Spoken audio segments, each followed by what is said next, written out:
DBLG1 is the first generation of an automated insulin delivery system which combines a glucose sensor, namely a Dexcom G6 in the first generation, an insulin pump, and in the first generation it will be the Kaleido insulin patch pump, and a handset which basically is a smartphone which contains the artificial intelligence.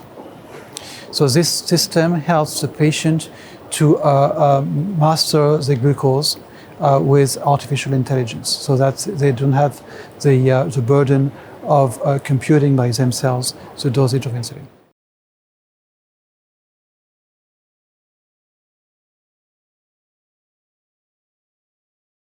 Well, it's been developed for the past 7 years by a team of engineers based in CEA, which is an academic group of research in France, and investigators, which are the main diabetologists involved in type 1 diabetes care in France.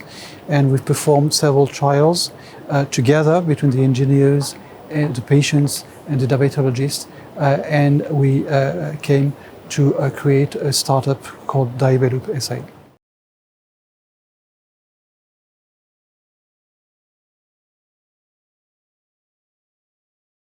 Well, the main advantage is it has been CE marked, so there are only 2 systems now that are ready for being commercially launched in Europe.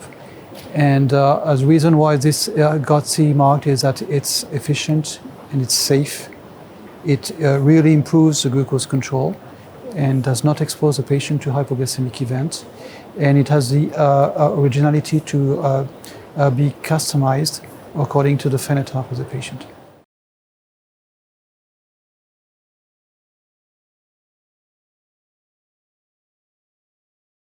Well, the DBLG system has been developed in contact with a large number of patients.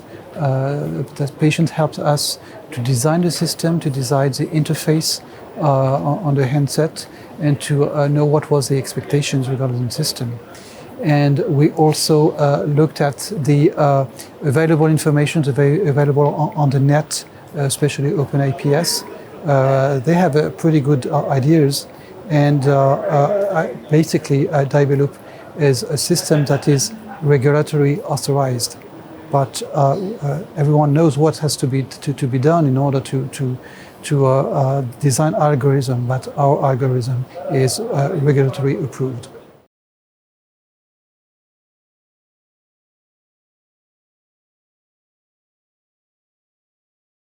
We are ready for launching the system.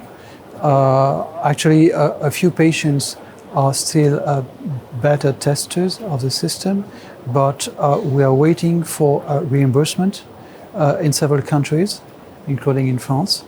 And the answer by the Health Authority of France is pending probably by the middle of next year. So hopefully we'll have some good news for next EASD meeting.